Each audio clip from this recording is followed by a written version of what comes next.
All right, there it is. What is it? Which wasn't? How you get it, what it? You don't do what you supposed to do. Oh, yeah. On a podcast, but you don't do it that often. Well, I do it enough. We at episode 113. Woo! Big bad 1300. 113 more. What you got to say about that? Huh? Oh, not much, huh? Read some books. The Game. Penetrating the Secret Society of Pickup Artists by Neil Strauss. This is like a freaking Bible. I don't know. I like it. I liked it. I don't know if it was... It says it's based on like kind of a true story. It's this dude who writes for Rolling Stone and stuff, but he was part of like these pickup artists and the way to, seduce and get into circles of women and with a bunch of nerds. So it has some good advice. It was written, I don't know, right around like before smartphones, I think. So yeah, 2005, and it is an entertaining read. It's just confusing if it's like real or not, because it doesn't seem, it's so far-fetched that it doesn't seem like it could be real. There's some celebrities that make some appearances in there, and I would read it. I don't know, it's fun. Also, I think Neil Strauss is probably a really good writer, so he's done a lot of stuff, so check him out. Also, I read, which I wanted to read for a long time. This is old. This is from, let me see here, 1995. Sacred Hoops, A Spiritual Lessons of Hardwood Warrior by Phil Jackson, the NBA coach. And this is basically his memoir of spirituality and basketball and zen and kind of mixing it in and making the magic happen. A really, really good read for a basketball fan like myself, or just anybody, leadership, coaching. This is before he coached Kobe, so it's really just about the Chicago Bulls and Michael Jordan and some of his professional career with the Knicks and some minor league team in Puerto Rico. But a really good read. I'm trying to see what it would fall under. I would say under leadership and spirituality, but very interesting. And I have a couple other books of his I'm definitely going to read. And I saw some movies. I saw this I've had this on the Criterion Collection for a while. It's called The Leopard. And I didn't know anything about it. It's an Italian film starring, ironically, Burt Lancaster. It's got a 4.1 over here. It's from 1963, and it's in regards to the revolution of the 1860s in Italy. So it's all in Italian. It's dubbed in Italian, directed by Luciano Visconti, and it's got a really high rating, 4.1 out of 5.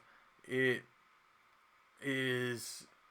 it's a beautiful period piece, right? It's cinema at its finest in that regard. It's very long. I want to say it's 190 minutes, I think.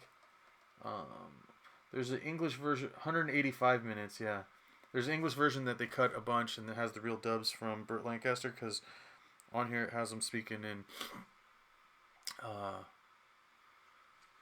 Italian, but obviously that's overdubbed. I don't even think he spoke Italian. But it's like I don't know, it's like a masterpiece. It's just a really well done period piece of revolution in Italy, which I didn't know anything about, and I guess it means a bunch. It's based on a novel, and I liked it. I don't know, it's interesting. And then I had this movie. I collect movies, so I always grab stuff. But this is called Sleeping Beauty. No, not the Disney movie.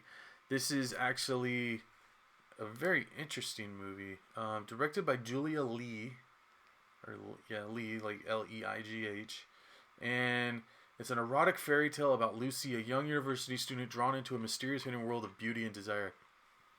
And it's got 2.8, but dude, it's way better than that.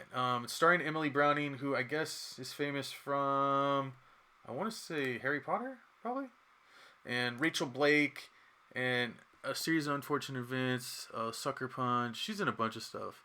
The Show Host, Darkness Falls, Monica. She's in Blonde. She's in a bunch of stuff. She's beautiful and she's naked in here, so I know how you pervs get down. But it's this. She gets a job like where they give her sleeping pills and then these dudes have their way with her, and it's just really bizarre, but really nails like this alternative society of people. and I would highly recommend it. And then I saw, which I was very surprised, The Walk, the triumphant true story. And this is about the dude who illegally crossed over the Twin Towers while they were building them. Directed by Robert Zemeckis from 2015. The story of a French high-wire artist, Philippe Petit, attempt to cross the Twin Towers of the World Trade Center in 1974.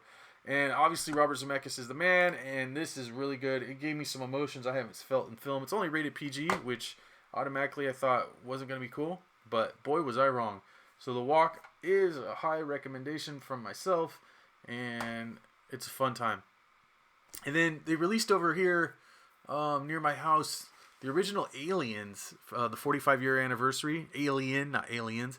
And so I saw that in theaters, and I liked it. I mean, I've seen it before, but I never saw it in theaters, and it was cool to relive that. And I saw this, the unrated version of Martyrs from Pascal Laugier. One of the most ferocious horror films ever made, and boy was it. This is a woman's quest for revenge against the people who kidnapped her and tortured her as a child leads her and her best friend on a terrifying journey into a living hell of depravity. And it nails all that. It's pretty wicked. I mean, people love this movie, or horror fans love this movie, and it is pretty nuts. So if you like nuts movies and you like horror, that's another way to go. And I also saw in theater Boy Kills World, directed by Moritz Moore. This is like an action adventure. Deaf mute named Boy escapes to the jungle and is trained by a mysterious shaman to repress his child's imagination, becomes an instrument of death. And it's like fight, action, fucking... I liked it. It was cool. What's it got here? Oh, that's 3.1. I thought, starring Bill Skarsgård, and he's just a mute fucking badass martial artist, fucking take over the world in this like post-apocalyptic weird fucking thing. But it's still in theaters, I think, but I liked it. I thought it was really good. And then I saw The Boogeyman, which is I had it on Blu-ray. No, I had it on 4K actually. Directed by Uli Lommel, who I've talked about previously. The most terrifying nightmare of childhood is about to return. A young girl witnesses the brutal murder of her stepfather at the hands of her brother by mirror reflection. So it's like this haunted mirror type deal. Years later, when the mirror is accidentally shattered, a dark and vengeful curse is unleashed on the family, and anyone unlucky enough to come into contact with its shards falls victim to heinous murder. And it's 80s, cheese, good, fun. I don't know. I liked it, but I didn't love it. The soundtrack on it was fucking awesome, like super synthy, and just fun 80s, whatever. And I saw it because when I saw it when I was a kid, it made me cry, like a tearjerker. So I watched it again, thinking it would do the same thing. Beaches, starring Bette Midler and Barbara Hershey. Some friendships last forever, and it is such a touching movie, but it did not make me tearjerk this time. Has a very young Blossom in it, Siam Bialik, or Maya, what's her freaking name? Maya Bialik. I forgot. Whatever. It's Blossom, as I know her. And it's directed by Gary Marshall, the brother of Laverne, Penny Marshall. But really, really good. Just storytelling and fun goodness. And I caught up on another William Friedkin film, The Brink's Job, starring Peter Boyle. It's actually starring Peter Falk and Peter Boyle. War Notes, Gina Rollins, Paul Sorvino, young Paul Sorvino. This is from 1978. It's the story of a real heist, and it was cool. Yeah, whatever. And I got around to seeing a film by Jess Franco, Marquis de Sade, Justine. And this is based on the book about this girl whose parents died. She's kicked out of her Catholic school because she has no money because her parents are dead, and she roams the streets in search of making magic happen. But it's way more intense than that. It's like pretty gnarly. An erotic fantasy horror from the tortured pen of Marquis de Sade. Without a family, penniless and separated from her sister, a beautiful, chaste woman will have to cope with an endless parade of villains, perverts, and degenerates who will claim not only her treasured virtue but also her life.